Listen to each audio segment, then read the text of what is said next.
What's up, everybody? This is me, Yawar Manzoor, and I believe everybody is doing great, nice, and absolutely fine. So, I just need to know in the live chat if I'm audible and visible properly.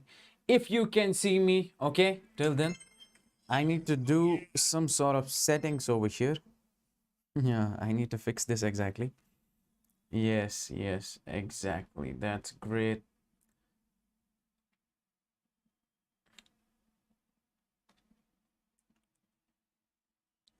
Okay. Yes, we are going to start the laws of motion today. We're going to be talking about some forces, laws of classical physics, laws of Newtonian physics. We're going to be basically going 300 years back, okay? Oldest branch of physics. That's classical physics. And in that classical physics, we're going to be talking about the dynamics. What are these forces? So, in today's lecture, we will be talking about the forces, all the categories of forces. What are the different types of forces that we basically experience in our daily life, real life. And most importantly, we will be talking about the Newton's first law, second, third. Understand? And apart from that, momentum, relativistic momentum, and so many other concepts like inertia and all. So I want everybody of you, if you want to basically build your base in classical physics, in classical mechanics, then this lecture is definitely for you. You will love it. You'll definitely get the goosebumps. I'll be teaching you forces in detail, these laws in detail, because that will help you in the future also when you are basically going for problem solving as well. So ladies and gentlemen, this is me, Yawar Manzoor, and we are running the Fury Live. Understand, the name of this series is basically Fury Live, and my name is Yawar Manzoor. I'm a JEE physics expert. Piece of information about me on the board itself, and this is me. And apart from this YouTube platform, we have our own platform. That's what we call the Unacademy's platform, where country's top educators teach you. We also teach you over there as well. Understand? And there are so many benefits if you come onto that platform. What is that exactly? See, if you want to basically learn from those top educators of the country, you have to basically take this plus subscription, or you have to take this iconic subscription, because then only you can basically learn from those educators. And there are special classes as well. That's completely for free. You can join us over there as well. Yes. Okay, everybody doing great? I just need to know in the live chat, all of you. Okay. So the next chapter will be exactly friction. Okay, that's in this one only. Afterwards, we'll be talking about circular motion. Afterwards, work, power, energy. Okay. Okay, we are going with the speed of light, I guess. And if you take this plus subscription, what are the benefits that you're gonna get? That's the live classes, weekly tests, structured courses. These courses have been designed by country's top educators, and this unlimited access means you can watch anybody's lecture any damn time. Understand? In a particular category like IIT JEE, you can watch anybody's lecture. That's what we call the unlimited access. And if you take this iconic subscription, you'll be getting all the benefits you get in Plus, and there are some other benefits as well. That's what we call personal guidance, test analysis, experts guidelines, study material, study planners. What is this personal guidance all about? An educator will help you throughout your exam. He'll be basically personally giving you the guidance how you can crack the exam in your upcoming time. That's what you get in the iconic subscription. This test analysis, once you're done with your test, afterwards you need to analyze your scores. You need to analyze in which portion you are lagging, in what portion you need to work more. So that's basically done by in this test analysis, and that's done by our top educators. You don't have to do anything, okay? You just have to take this subscription, and then you have to focus on your studies only. Rest, we will take care of everything. Okay. Yes. Yeah. For 2022. No, this is for, actually, it's a mistake over there. This is for class 11. But 2022 people can definitely join this one. I suggest you people to join this one, because this will help you. This will boost your what? Skills, how you can solve the problems. And if you want to follow me, you can definitely follow me on Unacademy. This is my username over there, because we come up with special classes every single time. So you should definitely join us over there. Follow me over there, hit that follow button. And this is the scholarship test that's coming up on 12th, okay, 12th of September. I suggest you to take part in this one, because if you get the rank under 1000, you'll be getting 100% of scholarship, okay? I suggest you at least have a look, okay? Go there and check this. There will be 90 questions, 180 minutes. And it will ask you for a code. Understand, this completely for free, but it will ask you for a code when you enroll this one. So I suggest you to use my code only, okay? Use my code only. That is this Yawar. This is my code. Next thing is, these are the batches which we have launched recently, and in these batches we have this Shine batch that's completely in English language. So if you wanna boost your rank, if you wanna basically join this batch, join it as soon as possible, because this will start from 15th of September onwards. Okay, previously we have launched its Shine 1.0. It is right now Shine 2.0. Okay, fine. It's a mistake over there. Okay, 12th, it is basically 11th class. Okay, I'll change it later on, don't worry about that. Okay. And you can take this plus subscription for 3 months, 6 months, 12 months, 18 months and 24 months. The EMI options are also available. You should definitely go for those EMI options. Means you can pay every single month. You don't have to pay the entire amount at once only. You can use my code in order to get the maximum possible discount. The price for 18 months is this, for 12 months, for 24 months is this. By using my code, you will be definitely getting the maximum possible discount. So I suggest you to use that one. Next thing is, you can take this Iconic subscription for 12 months, 18 months and 24 months. By using my code, you can get the maximum possible discount. That's for sure. Okay, suggest you to use this one only. And there is something new coming up. For that, you need to basically stay tuned. I myself don't know what's coming up. Let's see. And this is a beautiful feature on Unacademy, that's Ask a Doubt. Okay, if you have any sort of doubt, unlimited doubts, you can ask. Okay, because we have the team over there. They're waiting for your doubts only. Whenever you send the doubt, they'll create the solution for that. That too in a high quality video solution. They will definitely give you the solution within no time. You can ask anytime. Doubt you can ask anytime, unlimited number of doubts. Now the question is how you can ask this doubt. That's mandatory. So I suggest you to basically go in the app. Over there you will find this doubts and solutions option. Click on this one. Then you take the picture of that doubt, but make sure that picture should be clear. It should not be blurred. Understand? And you need to basically crop that particular doubt. It's not like you'll send 10 or 5 questions in just one single picture. No. Understand? So you have to crop that particular question in which you have doubt. So you'll get the solution within no time for sure. So these are the protocols and rules that you need to follow while you ask the doubt. Okay? No. That is not private. That's not private. You can check it out. It's available. Okay?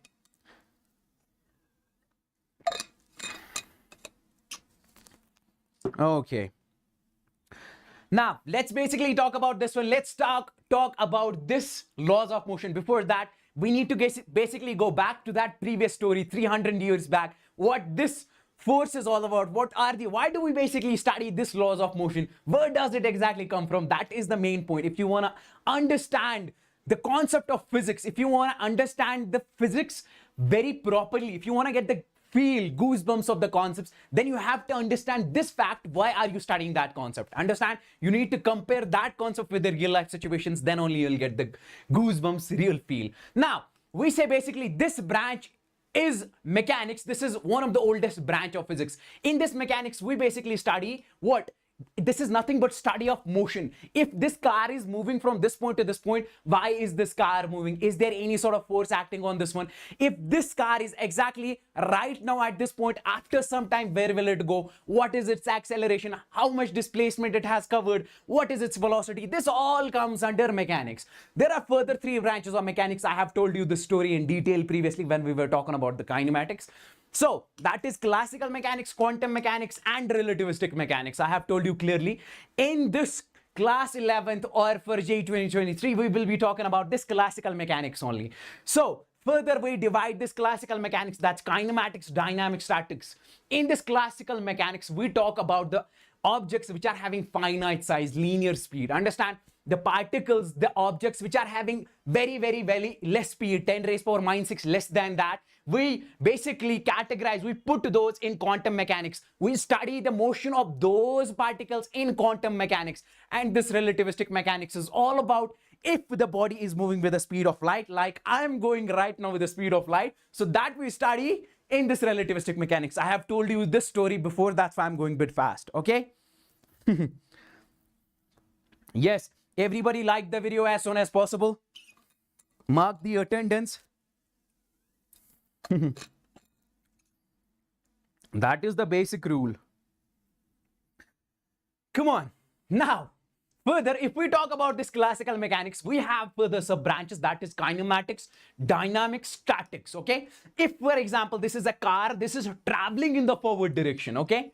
If I say how much is its displacement, how much displacement it has covered, what is its position, how much is its velocity, how much acceleration, understand? So when we talk about these parameters, what are the scenes happening with the body? It comes under kinematics. That's why in kinematics, you only basically deal with displacement, velocity, acceleration. Now, if I ask you, this car is basically being stopped after some time, or if there is a ball basically that's rolling on the floor, after some time it stops. If I ask you why, is there any sort of force acting on that? You'll say, sir, that is a friction. It may be because of that. So whenever we talk about the cause, why is this body stopping? What is basically changing the velocity of this body is accelerating, means some force, external force may be acting on that body. Whenever we talk about that cause, those forces, it comes under the dynamics. So in today's lecture, we will be talking about the dynamics, the forces only. Understand? In kinematics, we talk about what are the scenes happening with the body, like acceleration comes, velocity, displacement. Now, if I ask you why this acceleration comes, you'll say, sir, maybe because of the force. So now we will be talking about the force in this particular chapter, okay? Now, let's talk about the force first, what this force is all about. Everybody is able to understand. I just need to know in the live chat, or if I'm going too fast. If I'm going too fast, just do let me know in the live chat itself. Then I'll decrease the speed, okay? Okay. It's gonna be okay. Everybody, give me the signal in live chat that everything is okay, crystal clear. Okay, all good, all good. Fine. Let's talk about this force. What this force is all about, okay? Let me tell you the definition. For example, there is a box placed in front of me, okay? I started applying the force on this box. That's what? That's force. Push or pull. That's force. Simple in simple language, okay? We'll talk about this force in physics also. So this is a box in front of me. I am applying some sort of force on that box. That is force, okay? So basically, this is what we call applied force. Or this is a spring, okay? I am applying some sort of force on that spring, understand? So that is force, okay? There is basically a string, understand? I'm pulling that string towards me. So that is force. I'm applying some sort of force. Let's talk about this force according to the physics only, okay? Because we are studying the physics right now. We are studying the dynamics. Now, we say this force is something that changes the state of an object or tries to change. Now see, what does it actually mean? If there is a box in front of me, if I, for example, apply the force on this one, what's gonna happen? Either this box will move, understand? If, for example, I say this box is in a state of rest, this is at rest completely, okay? This is at rest completely right now. I started applying the force on this box. What's gonna happen? So it will change its state, understand? It will move forward, so it comes in motion, understand? It changes its state of rest on the application of force. Okay, the next thing can happen. It will try to change the state of an object, understand? For example, this box over here, it is very heavy. You're not able to apply that much of force on this one. So, but you are applying the force, but because of that force, it is not able to change its state. So that's why I'm saying, tries to change, understand? Either it changes the state, it will basically come in motion, it will come in motion on the application of this external force, or it will basically try to change. Understand? That is the main point. Everybody clear with the point number one? Okay, fine. Everybody understand? That is what we say, changes the position of an object. If it is at rest, it changes the position of an object. Okay, next thing is it stops or tries to stop. If, for example, there is a block, there is a body truck coming towards me, so I'll try to stop that car, understand, truck. So if it stops, means that's okay. So I applied, this was moving with some velocity. I applied some sort of force in the opposite direction, so it stopped. Next thing is there is a heavy truck that's coming towards me, understand? So I applied some sort of force on that truck, but it is not stopping, it will kill me. So means that, does it mean that I am not applying any sort of force? No, I am applying the force from my side, but that's very less as comparison to this truck. Understand, this is very heavy. So that's why I'm saying it stops or it tries to stop. Understand? It stops or tries to stop. Like in your words, sir, if this is a block over here, so it changes the position of an object or tries to change. One and the same thing. Try to understand the main concept.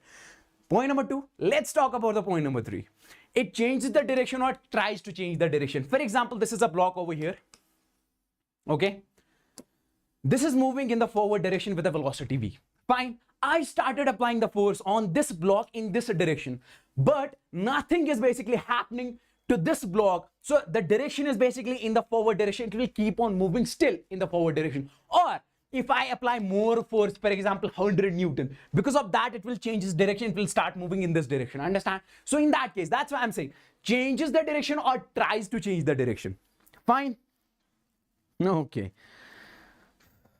Now, next thing over here is changes the shape of an object. Here, I'm not saying tries to change the shape of an object. See, if this is a bottle, okay, I'm applying some sort of force, nothing is going to happen to this bottle. You'll say, sir, trying to change or changes the, if there is a ball, rubber ball, so you are basically deforming that ball on the application of force over there. See, if we talk about this bottle only, if we are applying the force on this bottle, understand, nothing is happening, but at a microscopic level, some deformation will take place, understand?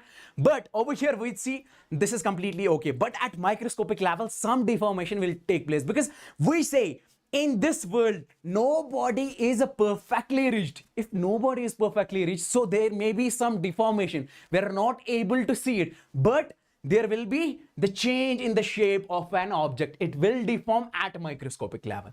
Fine. Now, there are different types of forces. Come on. Everybody.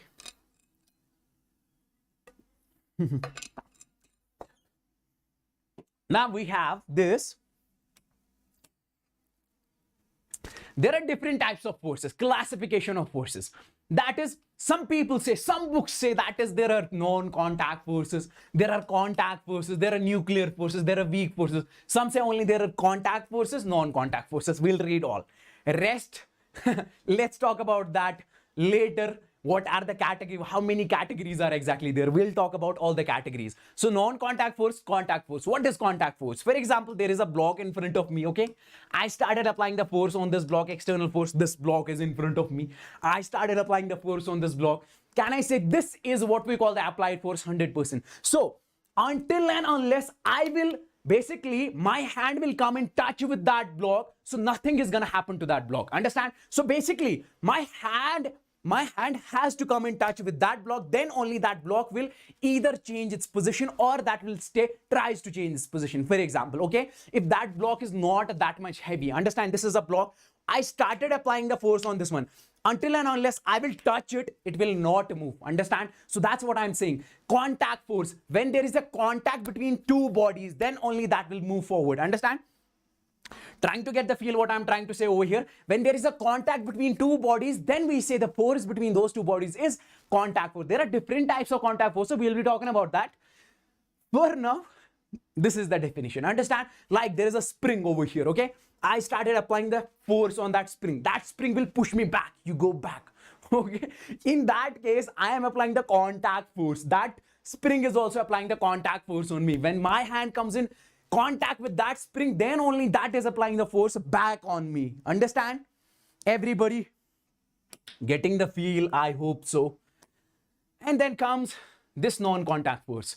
Now, if I say there is a magnet over here, okay, there is the piece of iron. Still, it is attracting this piece of iron without the contact. Can I say over here, this piece of magnet is applying the force on this piece of iron? Definitely yes. Is there any contact between those two? Definitely not. Understand? So I can say there is a force, but I call that force as non-contact force. Fine. So let's discuss these non-contact forces first. Then we will come on to the contact forces. Okay? Everything okay? It's gonna be okay. Okay. So basically, we'll talk about this non-contact force first. If I say, for example, there is a piece of iron over here. Okay? This is a piece of iron. And this is a magnet over here. I'm placing the magnet over here. You might have experienced this in your real life.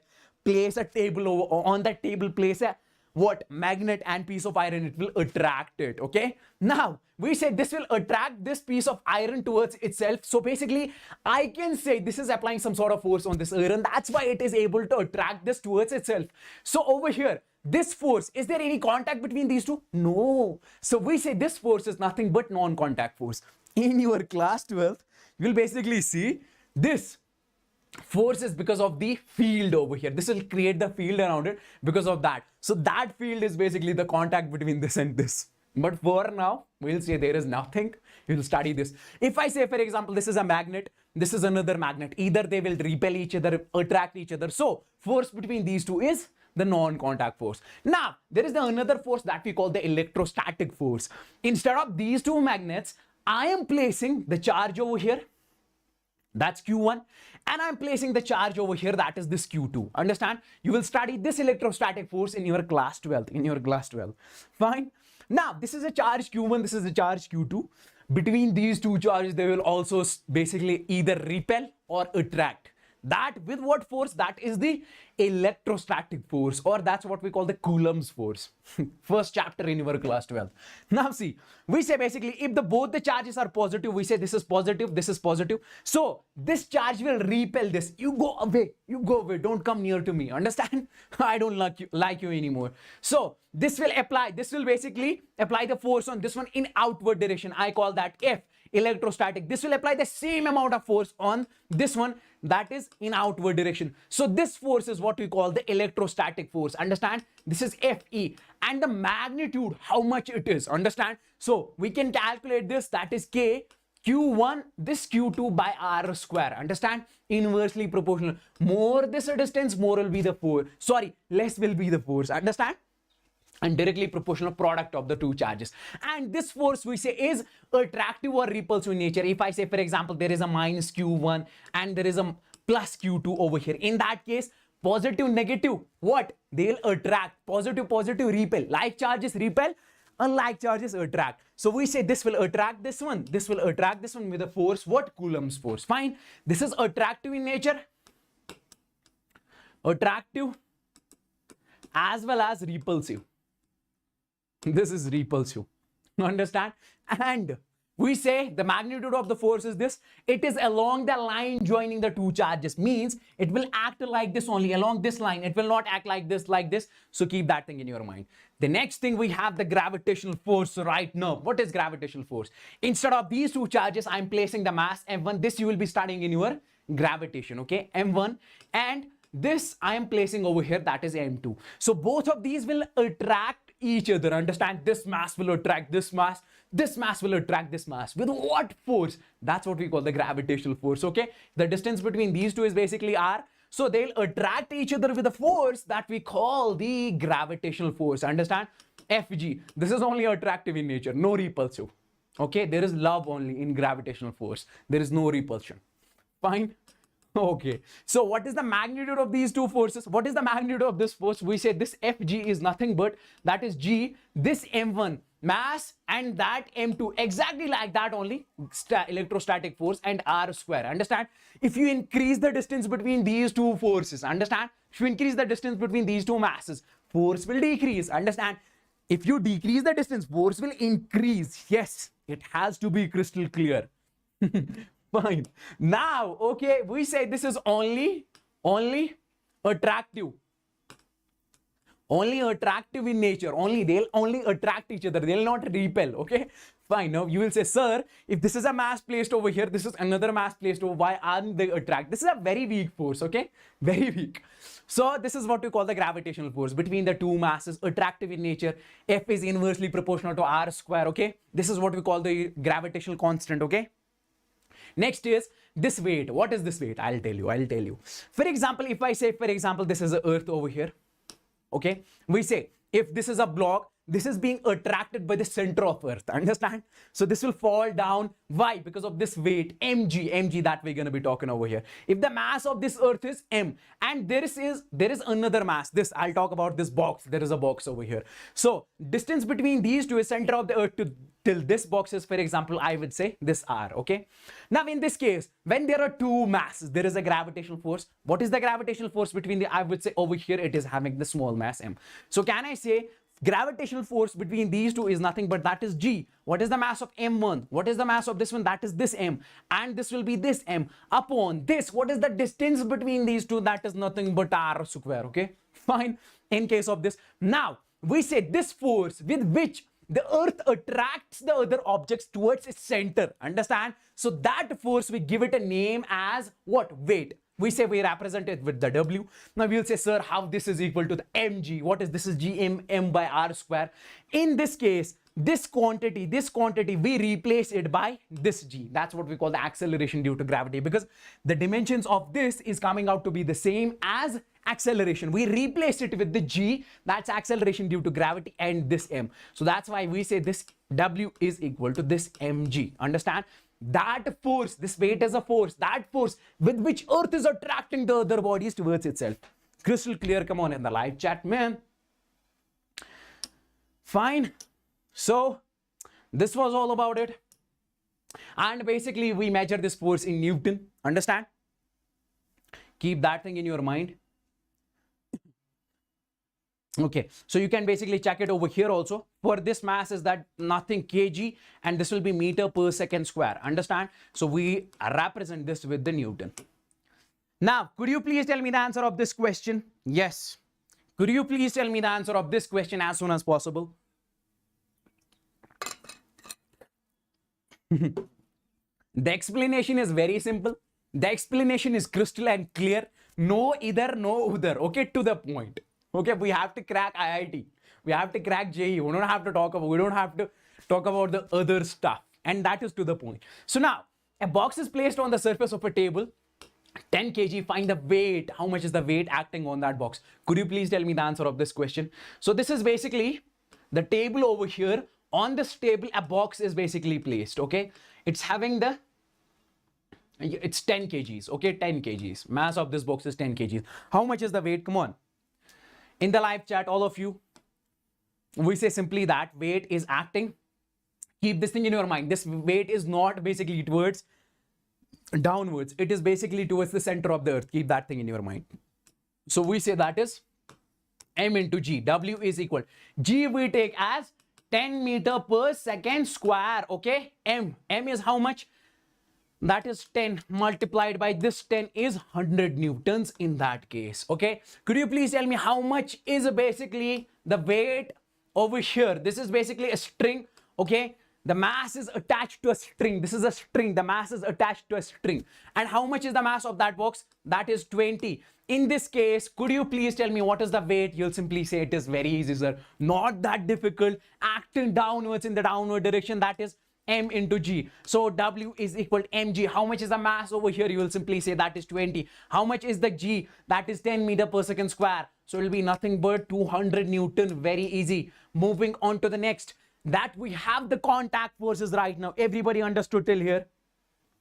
Okay. Everybody understood till here? Now we have this applied, first of all, contact forces. What is the contact forces? When two bodies come in contact with each other, we say there is a force that we call the contact force. Understand? This is a block in front of me, okay? I started applying the force on this block, okay? So this block will move in the forward direction, or it will try to move. For example, for a second, you assume that I'm applying some sort of very amount of force, okay? Large force. So in that case, the box will move in a forward direction. Now, if I say I will not touch this box, will the box move in forward direction? No. So until and unless I will not touch it, it will not move. So I have to touch it, then only it will move in forward direction. So when my hand comes in contact with this block, then only it will move in the forward direction. We say this is nothing but contact force. And that force is what we call the applied force that we are applying over here. Understand? In simple words, okay? This is what we call the applied force over here. Like this box, I'm applying the force, it will start moving in the forward direction, okay? Over here, I'm applying the force in this case. If I say, for example, this is a spring. This is the spring, okay? It will move in inward direction. Now, spring will basically apply the force on me. You go away, you go away. So that is what we call the spring force in outward direction. This is a door. You are pulling the door, you are pushing the door, closing the door. So in that case, okay. I'll go slow. Weight is a force, understand? Weight is a force, that is the difference. Understand? Mass is a fundamental quantity. How you can, what is the difference between mass and weight?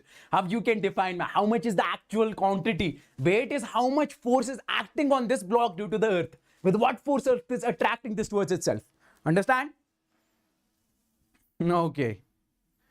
That's great. Now, let's move on to this one. So, simply I was explaining you over here that is applied force means that this is a block in front of me. I started applying the force on this one. When my hand comes in contact with this one, then that is what we call the applied force, contact force, okay? So over here, I am closing the door. So I have to touch it, understand? My hand has to come in contact with that door, then only it will open or it will close. So that's what we call the contact force. Next, we have one of the important forces over here that we need to discuss throughout this laws of motion. That is what we call the normal force, normal reaction. Okay, normal force, normal reaction. Now listen to me, I'll make you understand this. Nobody will give you this definition. Nobody will make you understand like this only. Listen to me very carefully. If for example I would say there is this table over here. Okay, I'll try to make the new one. I will try to make the new one.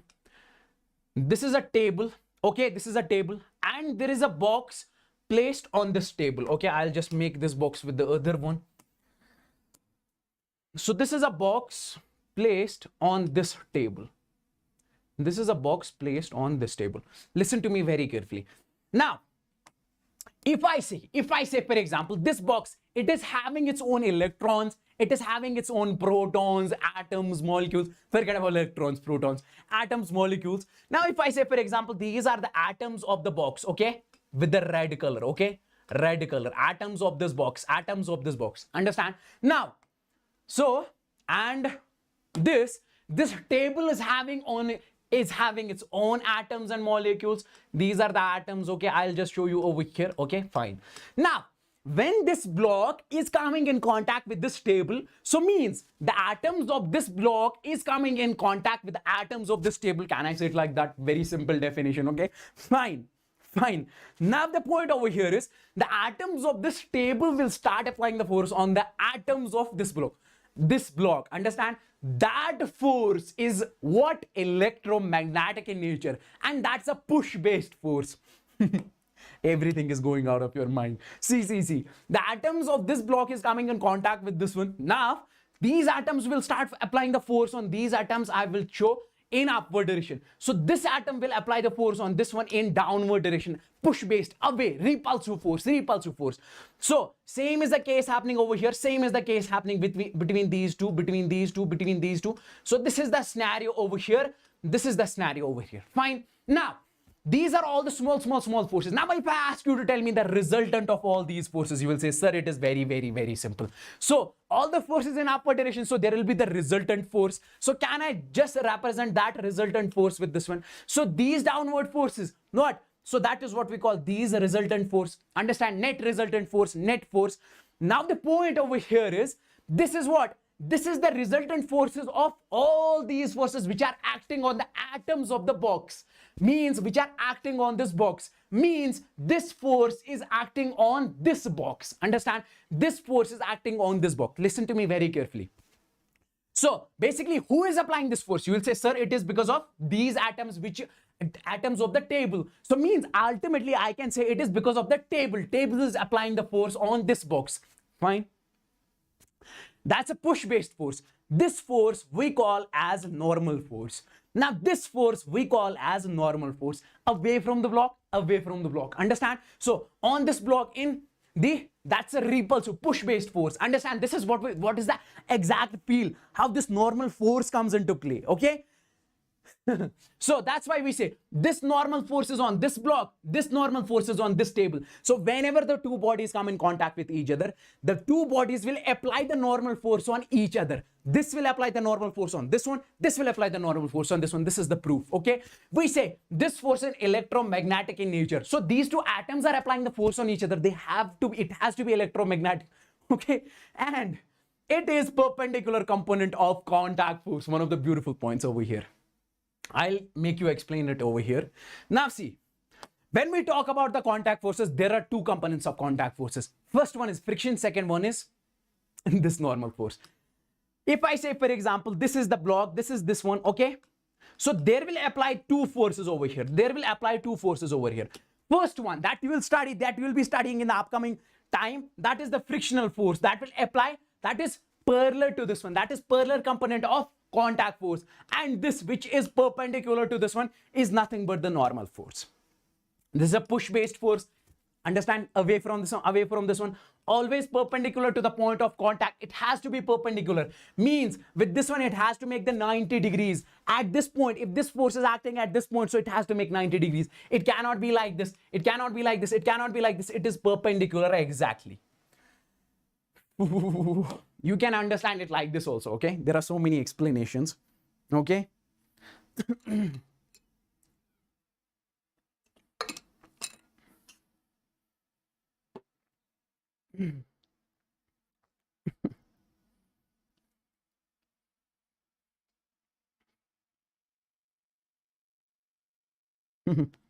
There is a Kashmiri student over here asking me till what time I'm gonna cover the syllabus. I'm a NEET student, so can I join this Fury Live? Definitely you can join us for sure. We'll be completing the syllabus by next 2 months, okay? Next 2 or 2.5 months that we have promised previously, and we're going with the speed of light right now. So definitely you can join us, Kashmiri, okay? We'll be covering the syllabus in next upcoming. And the level of this is the JEE. So for your NEET examination as well, this is sufficient. There are so many NEET students who basically study from us, who learn with us. So definitely you can join this one for sure. Okay, ladies and gentlemen, boys and girls, listen to me very carefully now, okay? Now we can understand this thing with the other way, this one. If, for example, I would say there is a block placed on the table, you will say, what is the force acting on this block? That is this mg that is in the downward direction. So why isn't this block falling down, okay? There's the table in front of me. There is a heavy block on that one, okay? There is a, listen to me very carefully now, okay? Math stuff will come for sure, okay? You just have to wait for that, okay? We're looking for it, continuously on it. Okay. Now see, there is a table in front of me. I'm placing the block on this table. So what is the force acting in the downward direction? You'll say, sir, mg. Okay, weight is acting in the downward direction. Still the block is not falling down. So means there is some sort of force acting on this block that is in upward direction, which is balancing this force. That force is what we call the normal force. So this is what we call the normal force. So this normal force is balancing this force. That's why it is not going down. Who is applying this normal force on this block? Obviously this table. So this table is also, this block is also applying the normal force on this table as well. Fine. Now you tell me one thing. Why isn't this normal cancelling each other? Why aren't these normal forces cancelling? Now we'll say simple question over here. Sir, the normal force in the upward direction, normal force in the downward direction, same, both are having the same magnitude. So in this case, this should cancel this one. There is only one force, that is mg. Listen to me very carefully once again. If on this block, normal force over here, normal force upward direction, normal force downward direction, and mg in downward direction, this force should cancel this force, normal force, and this block should fall with mg, because the resultant will be mg, it should fall. Why isn't basically happening something like that? It is because these two forces, this normal and this normal, are acting on two different bodies. These are action reaction, okay? This normal force is acting on this block. This normal force is acting on the table. So how are they supposed to cancel each other? I am basically pushing somebody's face, something like this. So my hand is applying the force on his face is applying the force on my hand. Understand? So this is what? Action reaction. Understand? So two different acts on two different bodies. So if we talk about this block only, so this block, on this block, force in downward direction is mg, or in upward direction, that's n. So we simply say this is n is equal to mg. Both they are balancing. Okay, this is balancing this one. So this n is acting on this table. That's why. Now, can you draw the normal forces over here? You will say, sir, it is perpendicular to the what? Point of contact. So over here, this is the point of contact. So this has to be the normal force. This is perpendicular. Over here, this is the normal force, perpendicular. Okay, very simple. In this case, we have to draw the normal force in such a way so that it is perpendicular. So it has to be something like this. It has to make this one. Though this is normal force. And what about the weight? Weight is downwards. That's mg. Everybody.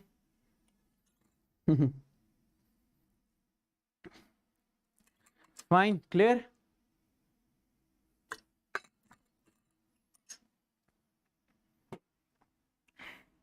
Now, if we talk about these two, this is applying the force on this one. This block is applying the force on this one. This block is applying the force on this one. This is normal force, normal force. Over here, how will the normal force act? Perpendicular to the point of contact. Over here, this is N, this is N. Whenever the contact is between the two bodies, normal force over there. Further component of contact force is nothing but friction. I told you, these atoms will apply the force on each other, okay? So no, perpendicular component is what? Normal force. And parallel component is what? That is friction. That is what? Friction. We'll be talking about this in detail in the next chapter. Now comes the another one, okay? Another one. Okay, now listen to me very carefully. See, if we have a block over here, fine. If I ask you the very simple question that what is the, if I say mass of the block is M, is there any force which is acting on this block? You'll say, sir, yes. What is that? That is mg in the downward direction. So my question right now is, why isn't this block falling down? If this force mg is acting on this, pulling it in downward direction, still the block is not falling. You will say, sir, there may be some sort of force in the upward direction. That force is balancing this one. That force is what we call the tension. Over here, what is balancing this force? Like on the table, we say, sir, the block is not falling down. It's because the normal force is balancing that one. So over here, there is a string. Whenever there is string, we say there is a tension force. So in this case, we say this tension force is balancing this one. Next explanation of this force is nothing but, we say simply over here, that is, in this case, this string, there are atoms and molecules of this string, okay, electrons, protons, okay. So these are basically the electrons, protons of this one, and these are the electrons and protons of this one, this box. So these electrons and protons are applying the force on these particles in the upward direction. So resultant of all those forces becomes tension. That's why it is in the upward direction. Understand? And this tension is basically what? Pull based force. This tension, if there is a block over here, you are basically attaching the string to it. Can you apply the force? Can you apply the tension force to it in the outward direction? No, nothing. But you can pull it. You can pull it. That's why. So with what force? I would say what? So you have to make it straight. So in that case, we would say that is tension. That's why we say this is pull-based force. This is pull-based force. What is the direction of this tension? We will say it is always away from the block. Okay. If this is a block over here, tension will be what? It will be away from the block. It is pulling it. That's why it is away from the block. Okay. And we say if the string is same, tension is same. I'll give you the questions on this one. If the string is same, tension is same. Over here, can you tell me what is the value of tension in the live chat? Okay.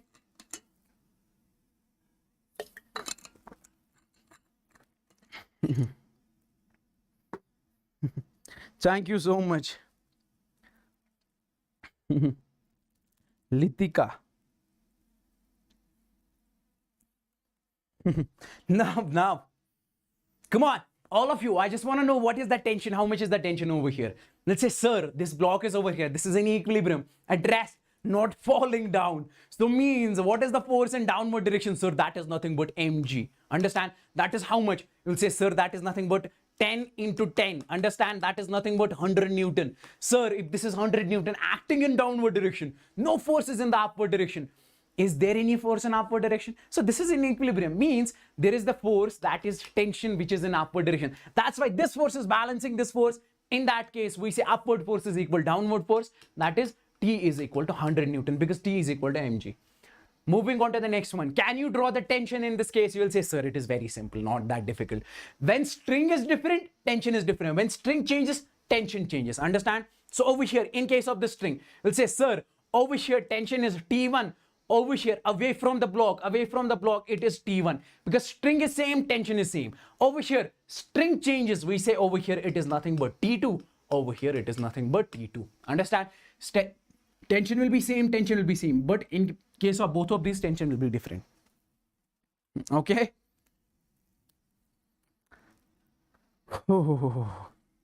Everybody, come on. Now, can you draw the tension in this case? You will simply say in this case, over here it will be T1, over here it will be T1, T2, T2. Why T2? Because see, This is a different string, different string. Understand? So see, in case of idle strings, now you will question me, sir, why is the tension same in this string? Understand? See, in case of, we take these as idle strings. Understand? These are not, it's not possible in real life. Okay.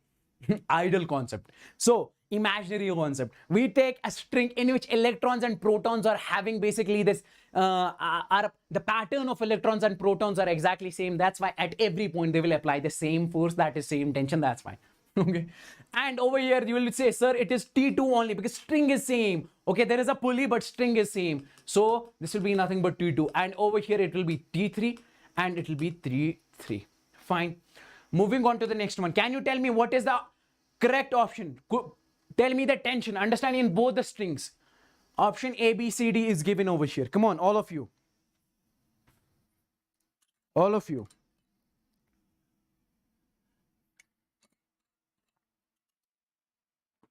I'm waiting for everybody. I just need to know what is the tension. How much is the tension over here? Come on. All of you. Solve this as soon as possible. We say, how much is the weight acting? First of all, draw the forces. You will say, sir, over here tension is nothing but, we say T1. And in this case, this is nothing but T1. In this case, the string is different, tension is different. So we say nothing but T2. Over here, it is nothing but T2. Now, what is the force acting on this block in downward direction? Sir, that is nothing, very easy, okay? How much is that? That is nothing but 10 into 10, mass into G, okay? So we say nothing but that is 100 Newton in downward direction. Fine. On this block. And what is the force in upward direction? That is T only. This T.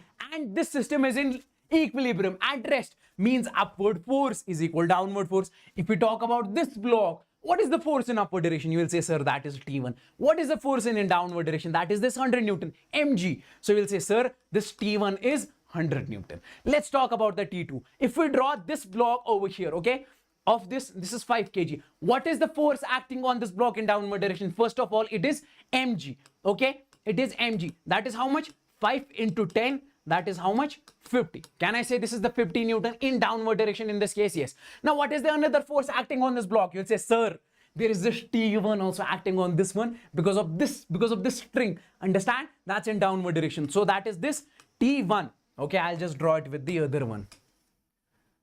It's gonna be okay. So this force T1 in downward direction. And what is the force in upward direction? You will say, sir, this force in upward direction, that is T2.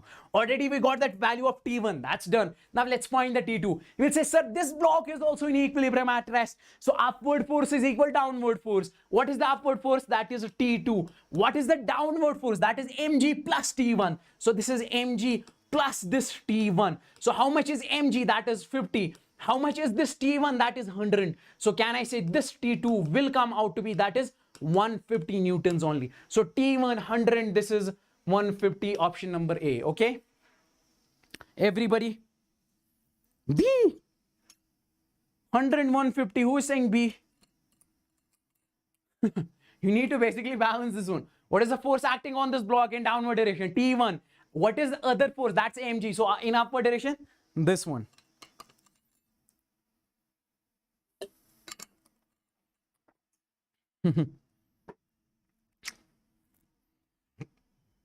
Let's move on to the next one. Now, could you please tell me in this case, spring force. This is another contact force. The forces we are studying right now is nothing but contact force. Understand? So in this case, see, this is a string. Okay, there is a block. This is attached to a string. Now, if we pull this block in outward direction, what's gonna happen? So this spring will pull us back in the inward direction. So this block wants to go in equilibrium. Understand? So that's why. So if we basically pull this in outward direction, this F external. So spring force will be inwards. Spring will pull us back. Now, if we do the same thing, for example, this is the spring in this case. This is the block over here. We'll apply the force on this block in inward direction, external force. So we're pushing this block. Now, what happens with us? The spring will push us back, go away. So in that case, this will be the external force. This will be the spring force. Understand? This will be studying in your upcoming time. So we say this spring force is nothing but F is equal to minus K times of X. Okay? will tell you in detail about this also, because last lecture of our Newton's laws of motion is spring force only. Now see, so in this case we say if we displace the body in right direction, force will be in opposite direction. That's why this negative sign. This is a displacement of this block. F is the spring force. Fine. Nuclear force. What is this nuclear force? A lot of people say, sir, explain this nuclear force also. What is this? Now see, if we say, for example, there is an atom, this is an atom, and inside this atom there is a nucleus, okay? And what is inside the nucleus? You will say, sir, there are protons, so many protons inside the nucleus. And these protons basically repel each other with a strong force, understand? So, strong force of what? That is the repulsive force. This will repel this one in outward direction. This will repel this one in outward direction. But still they are inside the nucleus only, understand? Still they are inside the nucleus only. They are not able to go out. Even if there is a strong force of repulsion, they wanted to basically go out, but they are not able to. They are still inside. Why? Because of this nuclear force. Understand? So this nucleus is creating some sort of external force. Understand? That force is basically helping this nucleus to stay strong, not letting them, these protons, to go away. So this nuclear force is basically that force only. Between these protons, large number of force, understand, large force, they want to basically go out, but they are not able to. Why? Because nucleus is creating the nuclear force in order to keep them inside the nucleus only. That is what we call the nuclear force. Is this crystal clear till here? Now we need to move on to Newton's laws. Before that, I need to know, is everything crystal clear? Come on, because we are done with the forces.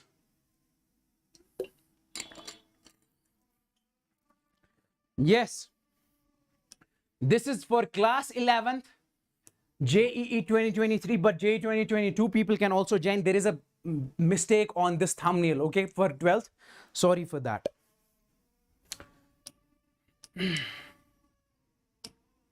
Okay, it's gonna be okay. Okay, fine. For NEET, JEE, whatever it is, okay. Okay, now let's move on to this one, Newton's first law of motion. What exactly this Newton's first law of motion is? First law of classical mechanics, first law of dynamics, first law of Newtonian physics. Let me tell you. See,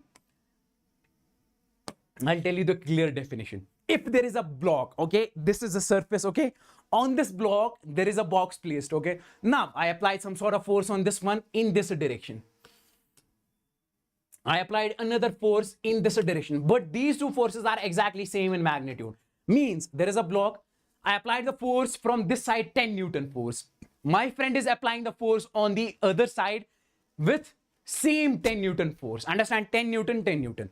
And this block is right now in a state of rest. State of rest. Understand? Can you tell me in the live chat what's gonna happen with this block? Right now, you will say, sir, it is very simple. This force, you are applying the force on this block from this side. Your friend is applying the force on this block from the other side. So nothing is going to happen to this block. If it is at rest, it will remain in a state of rest only. It will remain as it is. So why? Because net external force in this case is 0.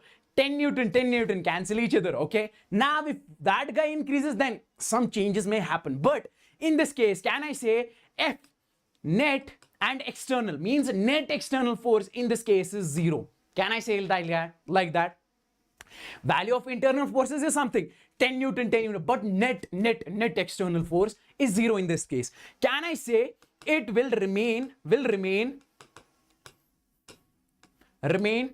in state of rest only? A very simple thing, okay?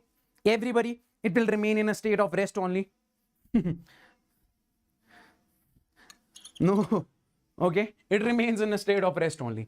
Next point. Now, if I say the same block over here, okay, same block over here, understand this block in this case, this is moving with a constant velocity, uniform velocity. No friction is there, okay, nothing is gonna stop this body. No friction is there, no air resistance is there. So it will move it is moving with a constant velocity. It is coming from infinity, okay, from there only. Somebody has given it velocity already. Now it's moving with that. Now we will say, sir, it will come in rest because of friction. I'm saying friction is 0. Nothing. We need to assume that friction is 0. No friction. It says, sir, because of air resistance, air resistance is 0, fluidic friction, no force acting on this one. So what's gonna happen with this block? It will move, it will continue its state of uniform motion. If it is moving with a constant velocity, it will keep on moving with a constant velocity. You will say, sir, it will change its velocity. Why? How?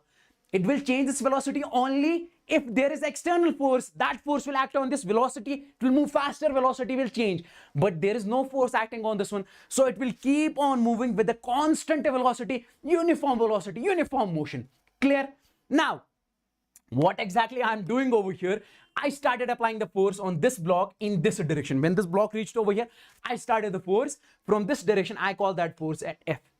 And my friend also started applying the force. This block is moving. This is in uniform motion. My friend is applying the force on this block from the other side. Same F, 10 Newton, 10 Newton. In this case, what's going to happen with the block? You will say, sir, it is very simple. If this block remains at rest, if this block is in uniform motion, this is right now in uniform motion, state of uniform motion. It will continue its state of uniform motion. It will continue its velocity because this force is cancelling this force. Understand? So nothing is going to happen. Now, if we increase this one, it will move faster. If you increase this one, it will try to stop. Understand? This is going to happen. So you will say, sir, it is very simple. In this case also, net external force is 0. So I can clearly say it will continue its state of uniform motion. Okay, just mention uniform motion, don't say motion only, because if we say motion only, motion means body can change its velocity also. If body is changing its velocity, means some force is acting, some net force is there. Study this in Newton's second law. Some net force is there. Yes, you can crack IIT JEE Advanced by YouTube lectures only. Definitely, you need to basically focus on mock test, some other stuff, okay, as well. Then only you can crack this one. Understand this JEE Advanced. But there is so much of content available on YouTube right now.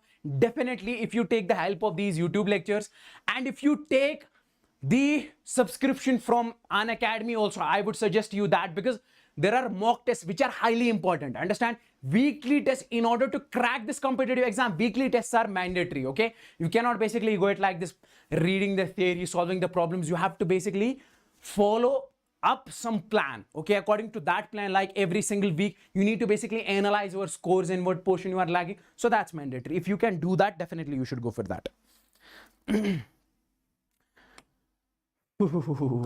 Okay, so if we say this F net external in this case is, so it will continue its state of uniform motion. Find the 2 points. This is the point number 1. This is the point number 2. Now let's move on to the point number 3. If I say right now we have this block that's moving along a straight line, This block is moving along a straight line. In this case, I'm applying the force from this side, F, and from this side, that is F. Same F force from upper side, same F force from downside, from this bottom side. So what's gonna happen? Will it change its direction? No, it will not. It will not change its direction. It will continue moving along straight line. Okay, see, if it changes, if it basically starts moving in a curve, in that case, we say basically, see, velocity changes, because velocity is a vector that depends upon magnitude as well as direction. If direction changes, velocity changes. That's why uniform motion and a straight line is mandatory. Keep these things in your mind. You cannot basically define the Newton's first law without these things. Understand? So basically, what is the first thing? If this body is in a state of rest, net external force is 0, it will continue its state of rest. It will remain as a state of rest. It will say, I'm not gonna move. Okay, I'll remain in a state of rest only. If that block is moving with a constant velocity, net external force is 0, it will continue its state of uniform motion. Then, if we apply the balanced force, means over here net external force is also 0. So balanced force we are applying over here. So it will continue its straight motion in a straight line, Now let's talk about the statement, okay? These are the points. That is the exact Newton's first law, but in a statement it's like this. Everybody wants to continue its state of rest. Means if this block is in a state of rest, it wants to continue in this state of rest. Or in a state of uniform motion, if this is moving with a uniform motion, it will continue its uniform motion. Unless it is acted upon by some net external force. If there is some net external force, if that net external force is not zero, then it can change state of rest, state of uniform motion. How many of you people got the feel of this one? Come on. You understood, all of you understood this one. You got the feel of the statement. So what this statement exactly says, this is basically what it exactly says. Come on.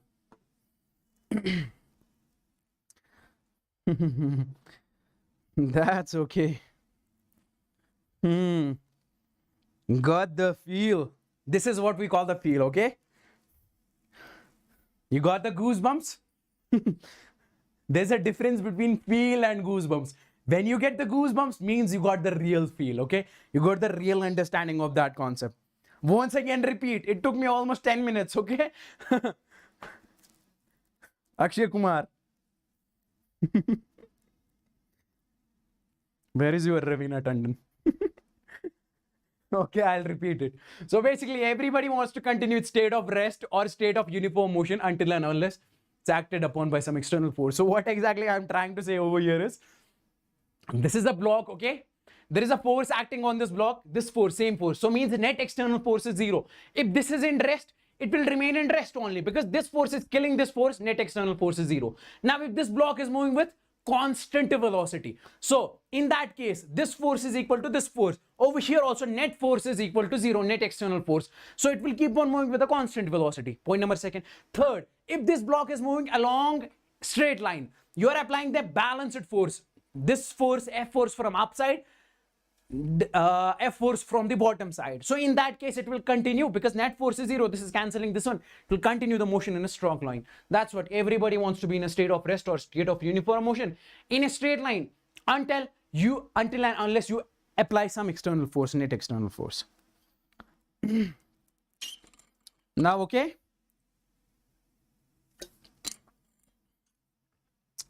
Okay. Momentum. We say, bro, you got a lot of momentum. This car is having a lot of momentum. Bugatti is having a lot of momentum, okay? This truck is having, this train is having ultimate amount of momentum. Or when you basically go in some cold places in winters, you will see people say when the basically tires are skidding on this slipping on this road on snow. So the people will say, sir, bro, create momentum, okay? Create momentum, then you will basically move in the forward direction. Understand? So that momentum we're gonna be talking about. What is that momentum exactly? People say this momentum is MV. What is that MV? Let's talk about that. Listen to me very carefully. If I say there is a truck over here, this is a truck, okay? This truck is moving in the forward direction. This is having the mass, bigger mass, fine? This is moving with some velocity, I would say velocity V. There is a wall in front of this one. So what happens? If this truck comes and hits this wall, it's gonna basically destroy the entire wall, okay? So over here, it shouldn't be truck, okay, in the next example. So what happens? What is the case number one, first scenario? There is a truck coming towards the wall. There is a wall, okay? There's a strong wall, but this truck will hit this wall. It will break this wall, okay? It will finish this wall. So this is the case number one. Second is, this is a toy car. Toy car. Very small car. Don't consider this as a truck. Very small car. So we say basically this is having the very small mass m. Understand? Very small. It is moving with, for example, with the same velocity. If this toy car hits this wall, concrete wall, what's going to happen with this wall? Nothing. Even we can stop that car because this is having very less mass. Understand? So nothing is going to happen to this wall. And that's the point. Okay. I ate some corn today. Okay. So that's why I'm feeling a bit unwell because of that.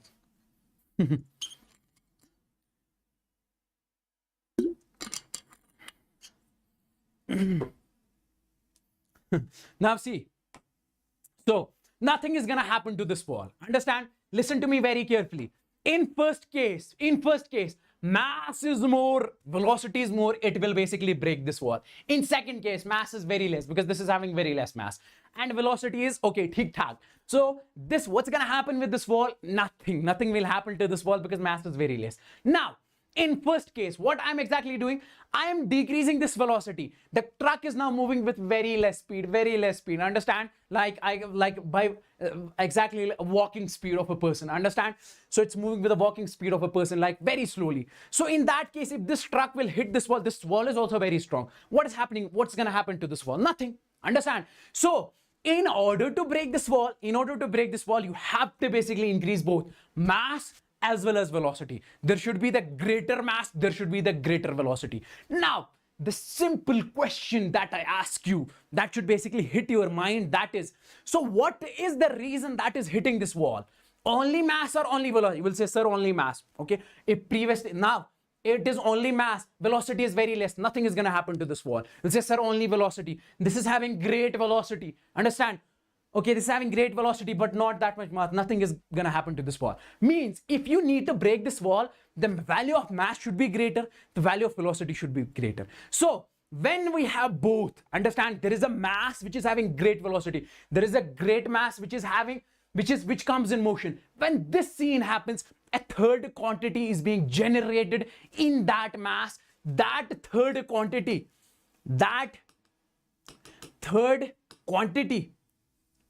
is nothing but momentum. When there is a mass which comes in motion, we say there is momentum. This will also have momentum, but very less momentum. This will have great momentum, great velocity, great mass, great momentum. Now, okay, when we say there is a train moving, train is having ultimate amount of mass, ultimate amount of velocity, it will have great momentum. It can destroy anything that comes in front of it. So we say in that case, that is having great amount of momentum, okay? So what is responsible for momentum? Mass as well as velocity. That's why we say momentum is nothing but mass times velocity, understand? If you increase mass, momentum will increase. If you increase velocity, momentum will increase, understand? But both, whenever the mass comes in motion, we say momentum is there. Whenever the mass comes in motion, a third quantity is being generated. That is what we call the momentum. Understand? We represent this momentum. It's a vector. Nothing but mass times of this velocity. I hope you got the feel of this momentum. Now comes relativistic. It is relativistic momentum. Understand? What is this relativistic momentum? Till now, you were studying that non-relativistic momentum. Understand? In this case, now see, if I say, for example, over here, the mass of a body is what? The mass of a body is m. This car is traveling, this truck is traveling from this point to this point. Listen to me very carefully. Very nice concept. Okay, not in your syllabus, but I want to basically give you the feel of this one so that you will get the goosebumps. Okay. Now, if I say this mass is traveling from this point to this point, understand? This is having the mass m and it's having the velocity v. Understand? Now, if this mass is moving from this point to this point, so if you tell me velocity of a body, we started applying the external force on this. So velocity of the body changes from this point to this point. At this point, its velocity is v dash.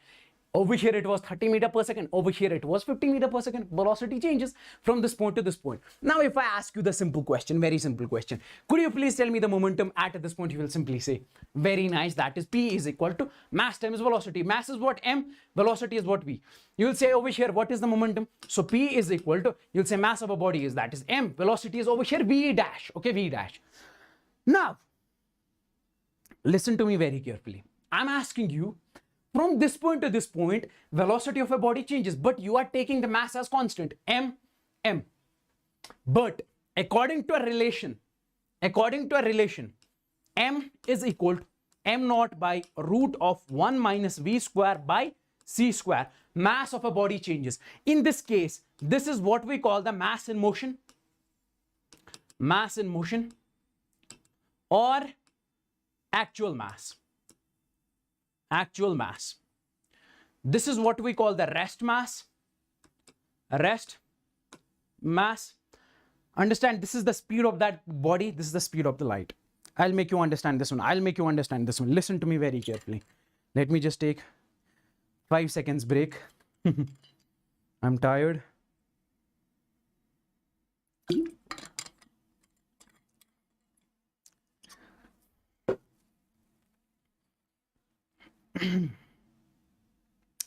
Hey everybody, feeling okay? How was the lecture? I hope you liked it. Everybody like the lecture as soon as possible, okay? I just need to know it's gonna be okay. All of you like the lecture, man. Mark the attendance. That's great.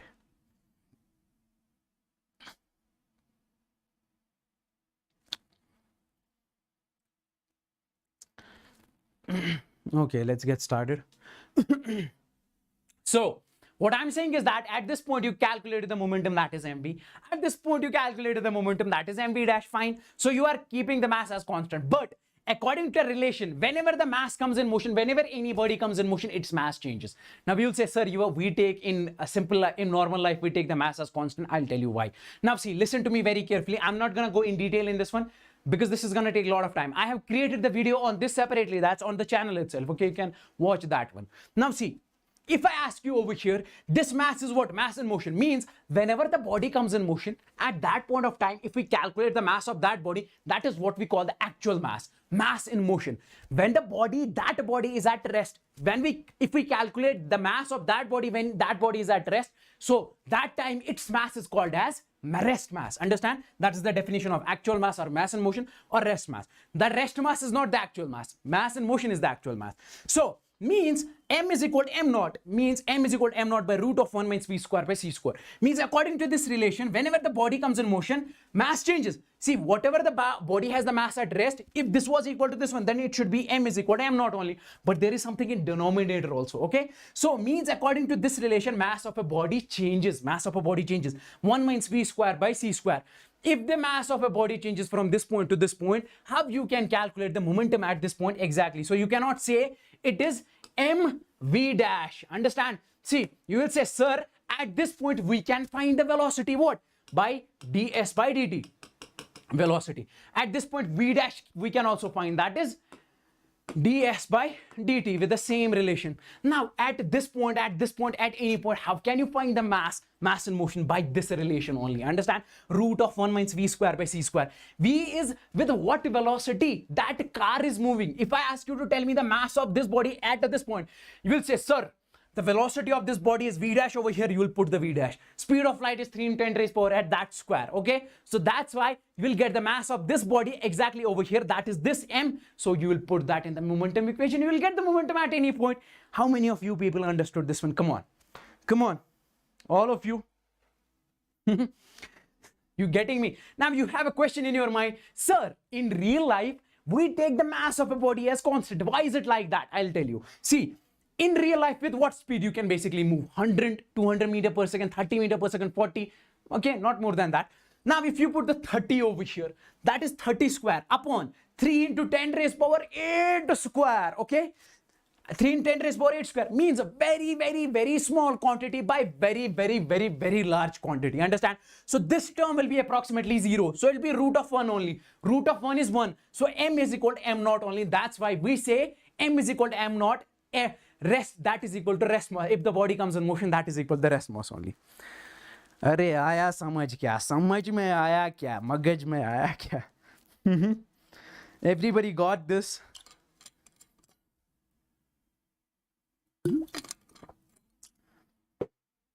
Okay, but in actual mass of a body changes.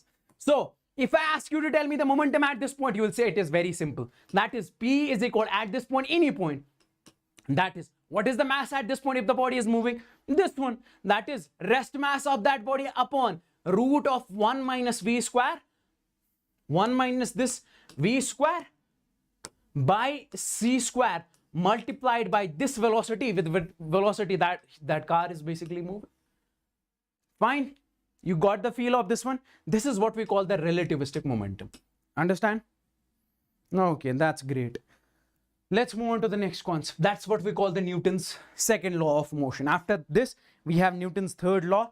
We are done. We're done. Okay. Listen to me very carefully. Famous laws of classical mechanics. Let me just give you the feel. If I say this is a car that's moving in the forward direction with a constant velocity. So this car is moving with a constant velocity from this point to this point. Understand? So its velocity is v, its velocity is v. Now my question to you is, if I start applying the external force, what happens? You will say, sir, if this car is moving with a constant velocity, no friction, no air resistance, nothing is there. You started applying the external force, its velocity will increase. So if its velocity will increase, it will move faster. It will move faster. So how many of you people think Newton's second law is F is equal to ma? Is this the Newton's second law? Come on, in the live chat. In the live chat. No, definitely not. This is not the Newton's second law. This is some equation I don't know. Okay, let's see after some time what it is exactly. See, so this car is moving with a constant velocity. I started applying the external force, net external force from this side. Okay, so what happens? The velocity of the car change. It will move faster right now. So if I say over here momentum, if I say velocity over here is v, at this point its velocity will change. For example, it is v dash. It is v dash. Now, if I ask you what happens over here, you will say, sir, momentum will change. Why? Because at this point, could you please tell me momentum? You will say, sir, that is p is equal mv. Understand? Because mass of the body, velocity v. At this point, what is the velocity? That's v dash. So could you please tell me momentum? You will say, sir, that is nothing but this mass into this velocity v dash. So momentum is v mv at this point. At this point, momentum is mv dash. So momentum changes, momentum changes. If I ask you the simple question, that is, what is the reason that is changing the momentum over here? You will say, sir, this car was moving with a constant velocity. Once we started applying the external force, because of that external force, its velocity changed. Because of that change in velocity, its momentum changed, because momentum depends upon the velocity. So can I say that because of the external force, its momentum changed? 100%, 110%. So I can say it like that. There is nothing wrong in that saying. Okay, so if I say this external force is responsible for change in velocity. This external force is responsible for change in velocity. Change in velocity. Okay.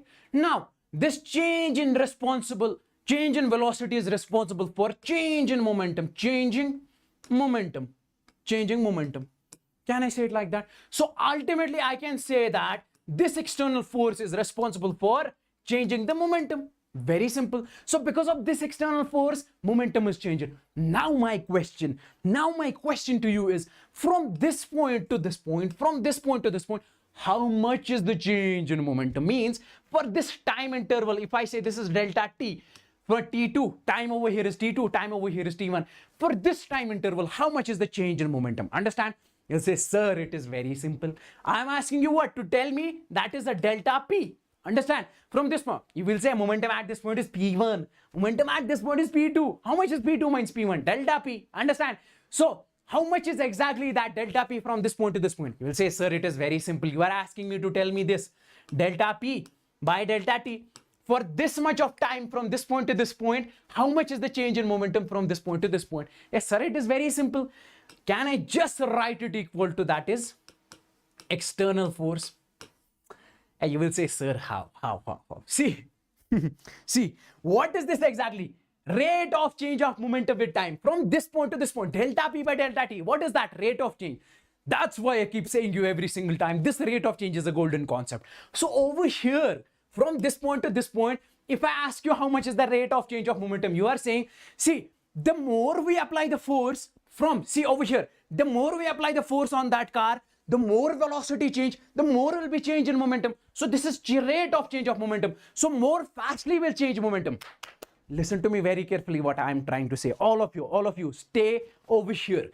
I'm saying that I started applying the external force on that body, okay? So because of that external force, its velocity change. I applied more external force, more velocity change. I applied more external force, more velocity is changing. Body is moving very fastly. So when more velocity is changing, more momentum is changing. It is gaining more momentum is gaining. So because of external force, what is the rate of change of momentum? You'll say more force, more rate of change of momentum, more force, more rate of change of momentum. With what rate momentum is changing? The more force we apply, more rate of change of momentum will be there. Because of what? Because of change in velocity. More force we apply, more change in velocity, more change in momentum. So can we say this force is basically responsible for changing the momentum? Rate of change of momentum is directly proportional to force. अरे समझ आया क्या यार? I just need to know in the live chat. You got it? Or shall I explain this once again?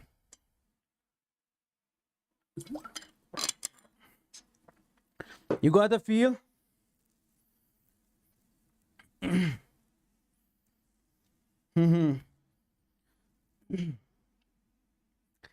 Clear? That's great.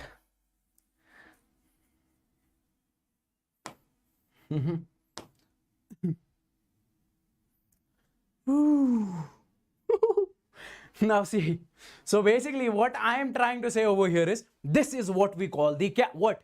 That is Newton's second law. What? F external is equal del P by del T. Now you got the feel of this F external is equal del P by del T. So force is what? Rate of change of momentum. With what rate momentum changes from one point to another, that is equal to force. More force we apply, more will be the rate of change of momentum. Less force will apply. Karthik is saying not clear. Come on, man. More force, you watch it at repeat, okay, you'll get the feel of this one definitely. So more force we apply from this point to this point, more will be the change in velocity, because velocity changes. So when velocity changes, momentum changes, more will be the change in momentum. So rate of change of momentum depends upon the external force over here. Fine. Now you tell me one thing. If I ask you, this is what? This is from this point to this point, you told me the change in momentum, delta P by delta T. See, previously, if the body is traveling from A point to B point, from A point to B point, if I ask you how much is the change in displacement, delta S by delta T for this interval of time, say, sir, it is nothing but velocity, average velocity. Fine, this is average velocity. Okay, if I say from this point to this point, delta V by delta T, change in velocity upon change in time, rate of change of velocity, he'll say, sir, this is nothing but average acceleration. Arey bhai, by using the same logic from this point to this point, if this is delta P by delta T, so can I say that from this point to this point, this is nothing but average force? So this is nothing but FAVG is nothing but delta P by delta T. Means from A point to B point, how much we exactly apply the force. Now you say, sir, at this point we apply 10 Newton, at this point 15 Newton, 30 Newton. I'm asking you in average, that is from this point to this point, how much you apply, how much you exactly apply the average force, okay? You can, if you just basically, how do we say this in English? If you just came, okay? So I suggest you to watch this once we get done with this one, okay? Because you need to watch this from the starting itself, okay? Yeah, exactly. 1.5 hour workout. So this is what we call the average force. In average, how much amount of force you apply from this point to this point? Like you say, in average, how much is the velocity from this point to this point? That is delta S by delta T. In average, how much is the acceleration from this point to this point? That is nothing but acceleration. Same is the case over here. Now my question to you, ladies and gentlemen, is, if I ask you that at this point exactly, how much amount of force you applied at a particular point? In this case, you say, sir, that is nothing but instantaneous velocity. That is nothing but ds by dt. So what is wrong in saying over here? This instantaneous force applied at a particular point on that car will be nothing but dp by dt. So what is this dp by dt? That is the rate of change of momentum at that particular point. If I applied force from this point to this point, 40, 30, 10, this much of newtons. But at this particular point, t is equal to 15 seconds, t is equal to 15 seconds. How much amount of force you applied? If I say 10 Newton only, that is instantaneous force. That is the force at that point. That is the rate of change of momentum at that particular point only. Got it, man? Singhage is a very good book. I suggest you to follow that definitely, okay? Other than that, you should definitely go for the other stuff as well.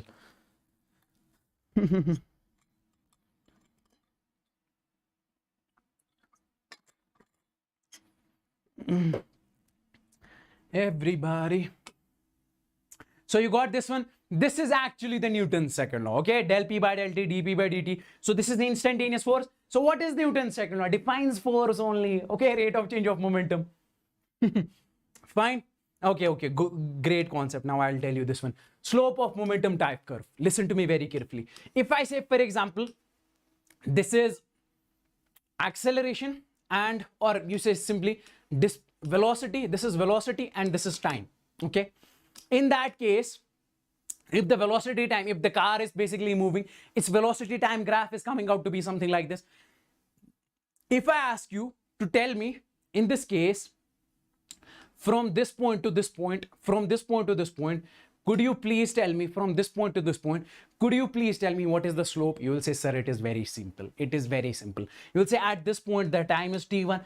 At this point, the time is t2. Slope of this line, you will say, sir, it is nothing but that is v1 over here velocity is v2. Slope is nothing but this theta. Can I say it or something like that? So how much is this theta? That is v2 minus v1, v2 minus v1. This will be t2 minus t1. So in this case, could you please tell me slope of this line? So you'll say, sir, slope is nothing but tan of theta. So slope is tan theta is how much? Perpendicular by base. Perpendicular v2 minus v1, that is delta v upon this delta t. So you will say nothing but acceleration. Means slope of velocity time graph gives you the acceleration using the same rule, If I say, for example, the graph is coming out to be something like this, okay? In that case, could you please tell me from A point to B point? Just compare it with this situation only.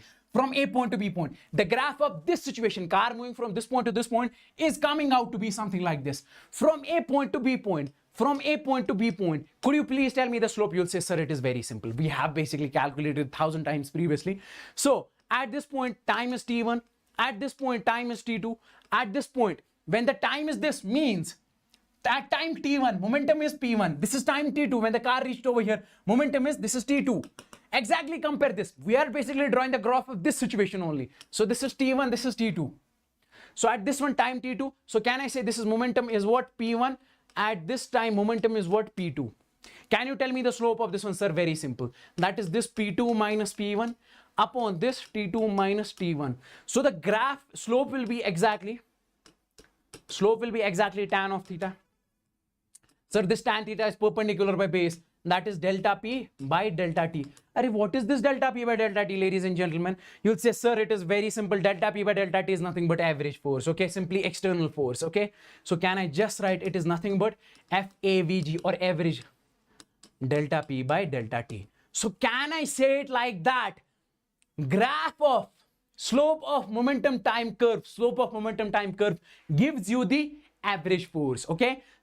From between A point to B point. Keep this thing in your mind. Simply you just remember slope of momentum time curve gives you the force, because this is delta P by delta T is nothing but force.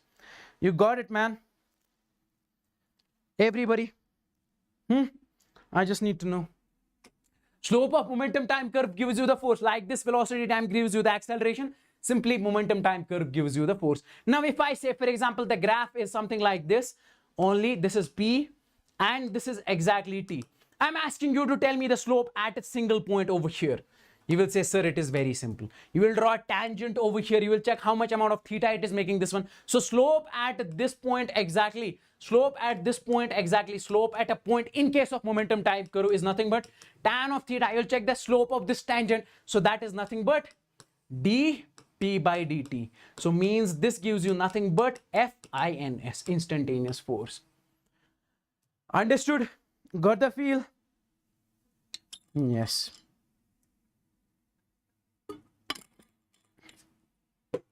Now, what is this MA? F is equal to MA then.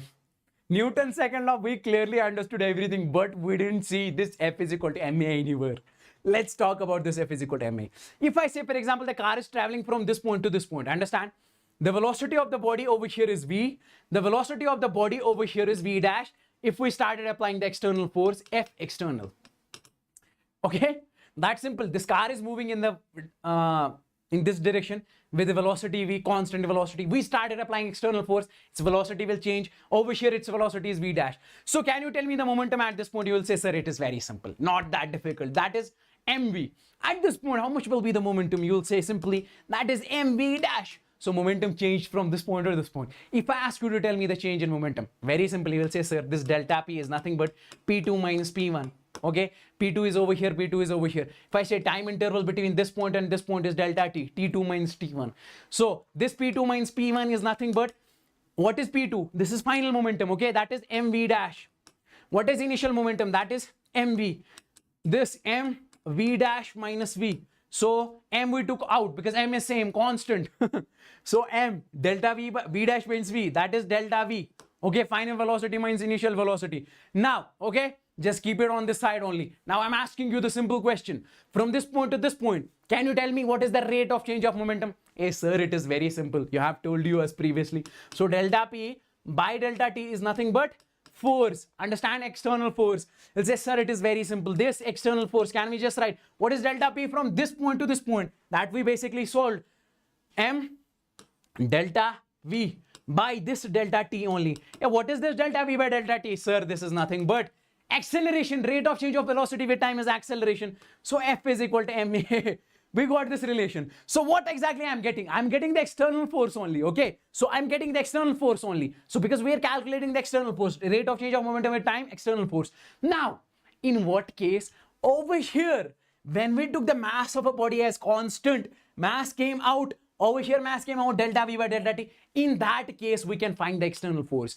Now, if the body's mass is changing, in that case, you cannot find the external force by using this formula. Understand? This is for what? Body in which mass remains constant. Mass over here is m, mass is m. Velocity changes, forget about that. So you calculate, you took the mass out and you got this relation. So this is only true for if mass is constant. Understand, mass of a body constant. Say, sir, which body has the mass changing when it's moving? Rocket propulsion. When rocket basically goes up, basically it's burning the fuel. That fuel is coming out in the form of a gas. So mass of this rocket will decrease and its velocity, it's accelerating in the upward direction. So its velocity is also basically changing, increasing, I would say. Over here, velocity is changing, mass is changing. So if I ask you to tell me at any point, what is the force acting on this rocket? You cannot basically say it by using this formula because over here mass is constant. Understand? But ladies and gentlemen, these golden formulas, dP by dt, delta P by delta T, you can use it anywhere. Okay? You can use it anywhere. This approaching a question will be done in tomorrow's session, okay? Because we'll be solving lots and lots of questions. ABD will come. So this is the basics, okay? This is the base. That's why I basically told you in the initial, okay? Initially that I suggest you to basically join this session. This is one of the greatest sessions so that it will take all the confusions out of your mind. What exactly forces? What is the rate of change? Okay? So that's why. So tomorrow I'll be showing you how we can approach the question, how we can solve all the questions. Okay? Fine. So remember all of these. So this is where we can exactly use where the mass of a body is constant. Fine. So this is famous because in our real life, we take the mass of a body constant only. That's why we use this formula every single time. But this is not valid only. This is not valid always. Differential form of Newton's second law. What is the differential form? Let me just tell you. We say F is equal to what? F is equal to, that is the dP by dt. Understand?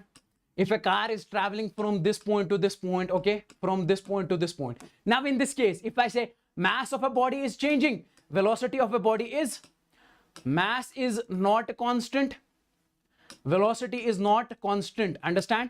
Over here, mass is changing from this point to this point throughout this motion. In that case, how you can find the exactly external force? By using this differential law of Newton's second law of differential form of Newton's second law. Let me just show you. So in this case, can I just write F is equal to, that is a d by dt of what is momentum? Momentum is what? That is m into v. Now if you say mass is constant, take this out, dv by dt, that is ma again. Understand? So what you need to exactly do, mass is changing in this case, velocity is changing in this case. So both are variable over here. So use that uv, that is u, differentiation of this mv, that is differentiation of uv. U as it is dv by dt plus v as it is dv by du by dt.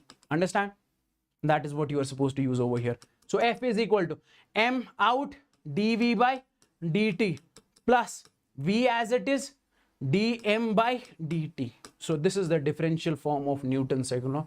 Keep this thing in your mind. So in this case, from this you can derive the previous formula also. If you say, sir, the mass of a body is constant. If mass of a body is constant, can we get the previous formula? Definitely. So mass of a body is constant means a dm by dt.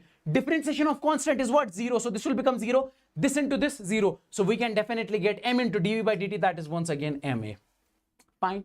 Now if the velocity of a body is constant, so this term will be 0. You can still find the force by using this part. Understand? So that is exactly the definition of this one. You got this feel, you got the feel of this one. Then we will move on to the Newton's third law.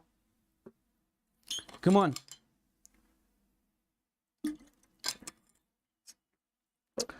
In the live chat, all of you.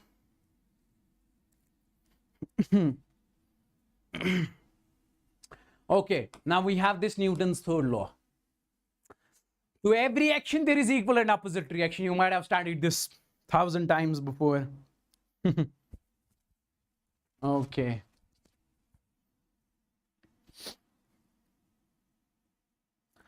Two more lectures for this chapter only, in 3 lectures, and all the problems, every concept, all theory we'll cover in just 3 lectures. Okay, this was the first lecture. Now we have second and third lecture only. I told you just in next 2.5 months we'll cover your entire syllabus, but you just have to remain what? Regular to this channel. That's all we need from you people only.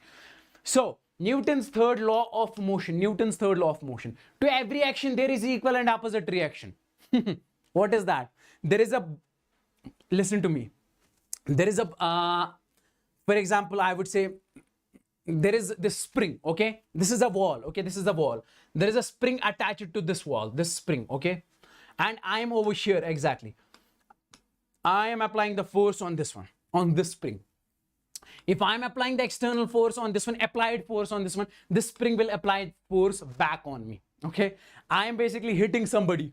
So my hand is applying the force on that person. His face is applying the force back on my hand. That is the action reaction pair. I'm applying the force on this wall is applying the force on this me.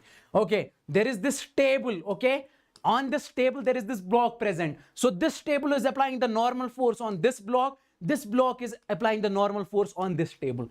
To every action there is equal and opposite reaction. So these two forces will be equal. I am applying the force on that wall, the wall will apply the same force on me. To equal action there is equal and opposite reaction. Understand? My action is I am applying the force. Reaction is that wall is applying the force back on me. That is what we call the action reaction. Fine. Forces always exist in pairs. Understand? Or action reaction always exist in forces always exist in pairs. Understand? So we say if there is a force, this will be its pair. Understand? Second thing, action reaction are of the same nature. If this table is applying the force on this block in upward direction, that is what? Normal force. So this is also applying the same nature force on this one. That is what we call the normal force. So action, they do not cancel each other. They will not cancel each other. Why? Because they act on 2 different bodies. Understand? Action reaction acts on 2 different bodies. Action reaction acts on 2 different bodies. Okay? Clear? All of these points. This is Newton's third law. To every action there is equal and opposite reaction. Forces exist in pairs. Action reaction are of the same nature. This is of the same nature of this one. Understand? They do not cancel each other. Like if we talk about 2 charges, this is the charge Q1, this is the charge Q2. This will apply the force on this one in the outward direction. If both are positive, this will apply the force on this one in outward direction. Both the forces are what? Non-contact forces. Both the forces are electrostatic forces. Understand? And their action and reaction acts on 2 different bodies. This is acting on this is acting on this body. This force is acting on this body. They do not cancel each other because they are acting on 2 different bodies. Everything clear?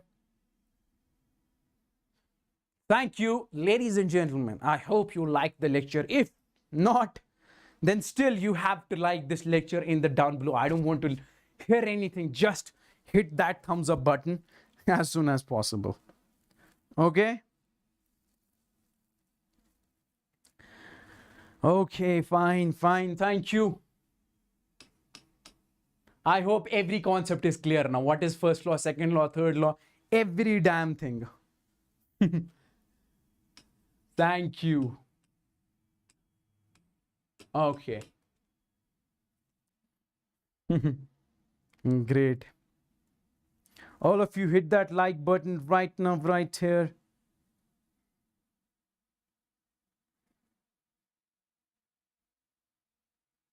And once I get done with this lecture, I want everybody of you to basically comment down below. Okay? That's mandatory.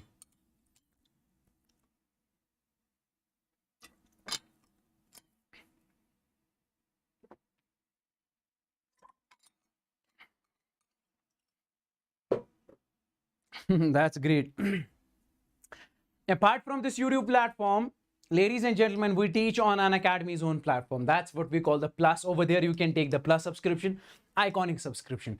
Because country's top educators are teaching you over there, I suggest you to basically take this one, okay? You'll be getting live classes, weekly test structured courses, unlimited access.